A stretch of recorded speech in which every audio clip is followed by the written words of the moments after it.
ایک بیٹی ہے جس کا نام ایمان مزاری ہے، اس کا شوہر ہے ہادی علی چٹھا، اور ایک بیٹی بلوچستان سے ہے جس کا نام ڈاکٹر مارنگ بلوچ ہے۔ سب سے افسوس ہوا جب یہ لوگ بلوچستان والے بیٹھے تھے، ہم ادھر گئے، انہوں نے کہا آپ کے ساتھ تو اب ہوا ہے نا، ہمارے ساتھ تو کب سے ہو رہا تھا۔ انہوں نے کہا آپ کہتے ہیں نا آپ کے یہ لوگ مسنگ ہے، یہ اب ہوئے، ہمارے تو کب سے۔ ایک خاتون کہنے لگی کہ میرا پہلے خامند اٹھا لیا تھا، میرا بیٹا بڑا ہوا، میرے بیٹے کو لے گئے۔ میرا خیال ہے اس سے بڑا ظلم کوئی۔ ہم نے جیل کے اندر دیکھا تھا جب عمران خان کو سزائیں ہوئی، آپ یقین کریں جج کیس سن رہا تھا، کہتا میں 1 منٹ آتا ہوں، اٹھ کے گیا، آ کے جلدی سے سزا سنائی، بھاگتا ہوا گیا باہر۔ یہ کیسز انہوں نے کیے۔ بالکل، میں کہتی ہوں ہم نے تو جو عدلیہ کی حالت دیکھی وہ تو 26ویں ترمیم سے پہلے دیکھی، اب تو وہ بالکل ہی، اب میرا تو خیال ہے عدلیہ کو بند ہو جانا چاہیے، کوئی فائدہ نہیں، کوئی نتیجہ نہیں۔ السلام علیکم، ناظر بلوچ حاضر خدمت ہوں، اسلام آباد ہائی کورٹ کے باہر موجود ہیں، اور آج بھی ابھی تک جب تک بیٹھے ہیں یہاں پر دھرنا بھی چل رہا ہے کہ عمران خان کے کیس کو سماعت کے لیے مقرر کیا جائے اور ان سزاؤں پہ جو اپیلیں ان کو سنا جائے، لیکن نہیں سنا جا رہا، ابھی تک کوئی پیش رفت نہیں ہوئی۔ نورین نیازی صاحب ہمارے ساتھ موجود ہیں، ان سے حسان سے متعلق بھی سوال کریں گے، لیکن سب سے پہلے اپنے بھائی سے متعلق کیا کہتی ہیں؟ ہر دفعہ آتی ہیں خالی ہاتھ لوٹ جاتی ہیں، مایوس نہیں ہوتی؟ مایوس نہیں، تکلیف ہے، اور بہت زیادہ تکلیف ہے، اور میں سمجھتی ہوں کہ عمران خان نے جماعت بنائی تھی اور کہا تھا پرامن جماعت، پرامن رہے۔ پرامن رہنا کمزوری نہیں ہے، پرامن ایک آپ کا پتہ چلتا ہے کہ آپ کس قسم کے انسان ہیں، آپ میں تہذیب ہے۔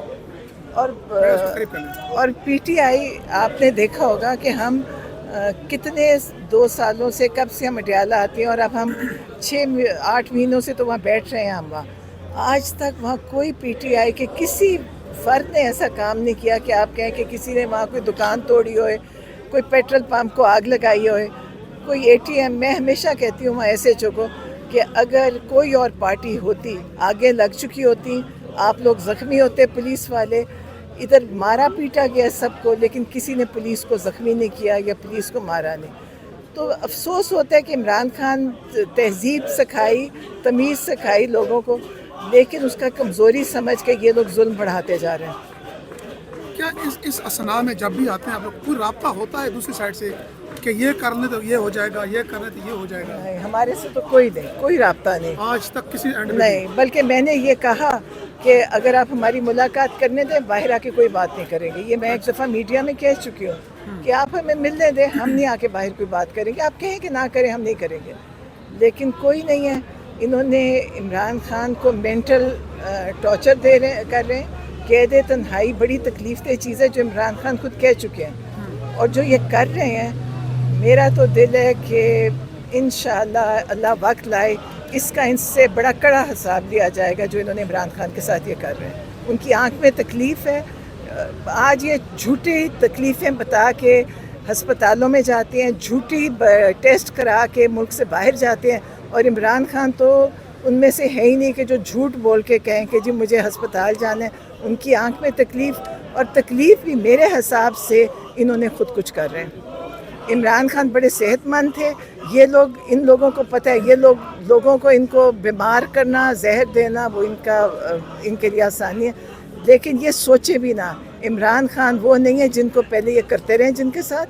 عمران خان زہر دے دیں گے؟ نہیں، کچھ بھی کر سکتے ہیں، دیکھیں کیوں نہیں کر سکتے، انہوں نے پہلے کیا ہوا ہے نا، دیکھیں ان کا ٹریک ریکارڈ دیکھیں، ان کو جو نہیں آتا، لیکن عمران خان ان میں سے نہیں ہے، اور یہ نہ سمجھیں کہ یہ کریں گے تو ان میں سے کوئی ایک بھی بچے گا، پھر کوئی بھی نہیں بچے گا، یہ سوچیں بھی نہ۔ زندگی تو اللہ کے ہاتھ میں ہے، کوشش بڑی اٹیمپٹس کر چکے عمران خان پہ۔ کیا خوف ہے میڈم عمران خان سے؟ عمران خان کا خوف ہے، وہ ایک لیڈر ہے، یہ سارے بٹھائے ہوئے ہیں، وہ لیڈر ہے، دیکھیں یہ لیڈر نہیں ہے نا، یہ تو ایک کرسی کی خاطر بیٹھے ہیں کہ ہمیں ایک طاقت چاہیے، اور طاقت میں ظاہر ہے ان کے پاس اس اہلیت بھی نہیں ہے۔ عمران خان کے پاس تعلیم، تربیت، ہر چیز ہے۔ آج اگر عمران خان باہر ہوتے، یہ جو ہمارے ہمسائے میں اتنی بڑی جنگ چل رہی ہے، اور کیا کر رہے ہوتے ہیں؟ آپ کا کیا خیال ہے؟ عمران خان کا پورا ملک ان کے ساتھ کھڑا ہوتا ہے اس وقت، وہ لوگ عمران خان کو یاد کرتے ہیں، فلسطین والے پیغام دیتے تھے کہ آج عمران خان ہوتا ہمارے لیے بولتا۔ عمران خان مسلمان امت کی بات کرتے تھے، یہ اس وجہ سے سائفر ایسے نہیں آیا تھا، سائفر اسی دن کے لیے آیا تھا۔ اب آپ کو سمجھ آئی ہوگی کہ جو آگے ہونا تھا، سائفر اس لیے آیا تھا کہ ان کو ہٹائیں، کیونکہ ان کو پتہ تھا کہ عمران خان مسلم امہ کا لیڈر ہے، لوگ ان کو پسند کرتے ہیں، چاہے وہ ایران ہے، چاہے وہ فلسطین ہے، چاہے لیبنان ہے، ہمیں لوگ پیغام دیتے ہیں. تو یہ ان کو اس چیز کا خوف ہے، اور انشاءاللہ عمران خان نکلیں گے، مسلم امہ کے لیے کھڑے ہوں گے. میڈم میں نے انٹرویو اچھا آپ سامنے اچھا آپ کے بیٹے کے بارے میں نے آپ کے ہسبینڈ سے سنا، اپنے بیٹے کے بارے میں بتا رہے تھے کہ میں ان سے ملنے گیا تو اس نے اپنی کوئی بات نہیں کی، کوئی بات ایران کے بارے میں پوچھا کہ ایران کے بارے میں جلدی جلدی بتاؤ.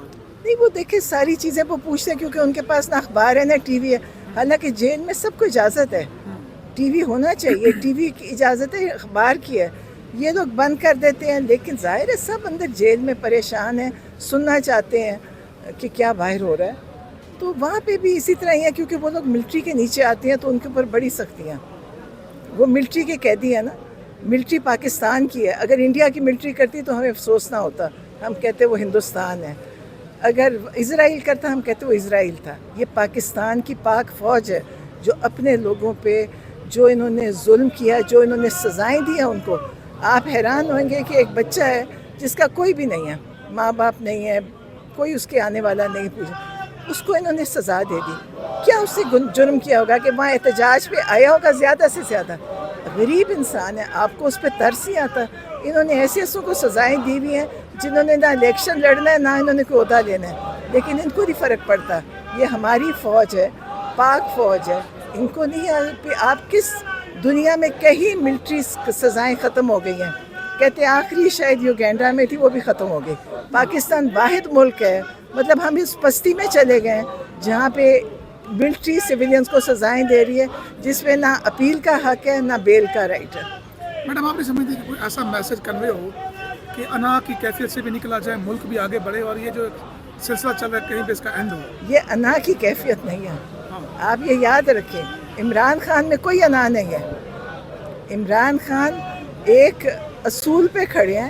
عمران خان کی ان کی درخواست ہے، خواہش ہے کہ انہوں نے 9 مئی پہ جو قتل و غارت کیا، جو ظلم کیا، جو تشدد کیا، یہ چاہتے ہیں عمران خان کہ مجھے معاف کر دیں، میں نے کرایا تھا. تاکہ یہ خواہش ہے. اور پھر آپ چپ کر کے بیٹھ جائیں. ہم کو عمران خان دے، ان کے ساتھ نہیں آنا. عمران خان نے الیکشن لڑ کے آنا ہے. یہ کیونکہ کہتے ہیں نا ہم حکومت بناتے ہیں، جیسے اب ہم نے ہارموں کو بٹھا دیا. سب جو سیٹی ہاری ہوئی تھی ان کو انہوں نے وزیر اعظم، وزیر اعلیٰ بنایا. تو عمران خان اس پہ آتے نہیں ہیں. ان کو عادت تھی، پہلی دفعہ پتہ چلا کہ یہ بھی ہو سکتا ہے جو ہو رہا ہے.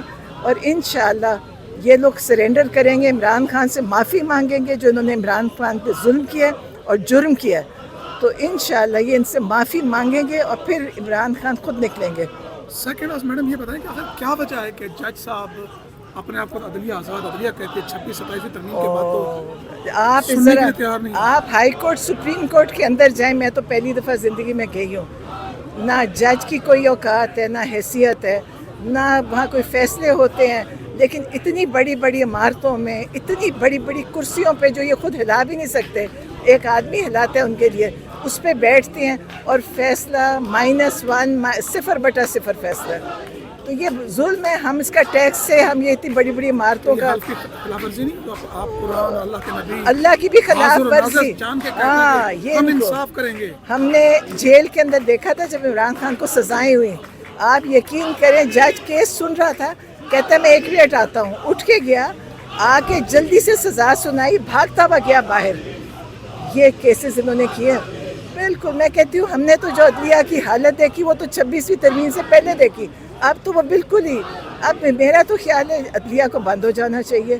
کوئی فائدہ نہیں، کوئی نتیجہ نہیں ہے.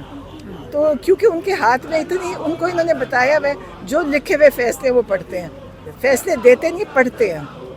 آخری سوال، آپ اپنے جدوجہد کر رہی ہیں اپنے بیٹے کے لیے بھی. ایک بیٹی ہے جس کا نام ایمان مزاری، اس کا شوہر ہے ہادی علی چٹھا، اور ایک بیٹی بلوچستان سے ہے جس کا نام ڈاکٹر نارنگ بلوچ ہے. سب سے افسوس ہوا جب یہ لوگ بلوچستان والے بیٹھے تھے، ہم ادھر گئے. انہوں نے کہا آپ کے ساتھ تو اب ہوا ہے نا، ہمارے ساتھ تو کب سے ہو رہا تھا. انہوں نے کہا آپ کہتے ہیں نا آپ کے یہ لوگ مسنگ ہے، یہ اب ہوئے، ہمارے تو کب سے. ایک خاتون کہنے لگی کہ میرا پہلے خامند اٹھا لیا تھا، میرا بیٹا بڑا ہوا، میرے بیٹے کو لے گئے. میرا خیال ہے اس سے بڑا ظلم کوئی نہیں. کیونکہ جب یہ حسان کو اور اس کے ساتھ جتنوں کو پکڑا تھا، یہ 2 مہینے ان کو بالکل مسنگ رکھتے ہیں، آپ کو نہیں پتہ ہوتا کدھر ہے. وہ سب سے تکلیف دہ ہے. جب آپ کو پتہ ہے کہ وہ ادھر ہے تو آپ کو وہ تکلیف نہیں ہوتی جو ویسے ہوتی ہے. تو یہ انشاءاللہ یہ لوگ اللہ کرے. کیا پیغام ان تینوں 2 خواتین ہیں؟ بڑی بہادر خواتین ہیں انہوں نے، اور یہ نہ سمجھیں کہ وہ 2 ہیں یا 3 ہیں، ان کے پیچھے بہت ساری، ہاں لیکن بہت ساری ہیں خواتین ہماری طرح کی. ایمان اور ڈاکٹر مارا ہاں بہت، یہ نہیں وہ لیڈر بن گئی نا، وہ اس کو لیڈ کر رہی ہیں. اور ابھی آپ نے دیکھا ہوگا ام رباب، دیکھیں وہ کھڑی رہی، ان کے تو اس کو تھریٹ کیا، دادا چاچا باپ سب قتل کر دیے، اس کے سامنے کیے باپ کو قتل، لیکن وہ کھڑی ہے. اور میرا خیال ہے کہ اس کو بھی سب کو اس کو سپورٹ کرنا چاہیے. اسے بڑی جرت کی ہے، اور اللہ کرے کہ اس کو انصاف ملے. اور پھر انصاف کا مذاق دیکھے کہ جب انہوں نے جج نے ان کو چھوڑ دیا، قاتلوں کو انہوں نے بندوقیں چلا کے جشن منایا. یہ پاکستان اتنا پستی میں چلا گیا. یہ پاکستان کا انصاف کا نظام ہے. تو جو جج ہیں ان کو بھی سوچنا چاہیے کہ اتنی بڑی تنخواہوں کے ساتھ کوئی پاکستان کا نظام نہیں ہے. آپ سوچیں ان کو پیٹرول مفت ہے، بجلی مفت ہے. ام رباب کو تو میں کہتی ہوں بڑی بہادر ہے، کھڑی رہے، مقابلہ کرے. ایک دفعہ کھڑی ہو گئی ہیں کچھ نہیں ہوتا، موت تو سب کو آنی ہے. زیادہ سے زیادہ مار ہی دیتے ہیں نا. ہم بھی کہتے ہیں زیادہ سے زیادہ کیا کریں گے، مار دیں گے، مرنا تو ہے ہی. لیکن ام رباب بہت بڑا اس نے جنگ لڑی ہے ابھی تک، اور وہ کہہ رہی تھی کہ میں آگے بھی اس کو چلاؤں گی. بہت شکریہ، بہت شکریہ. ہمارے ساتھ گفتگو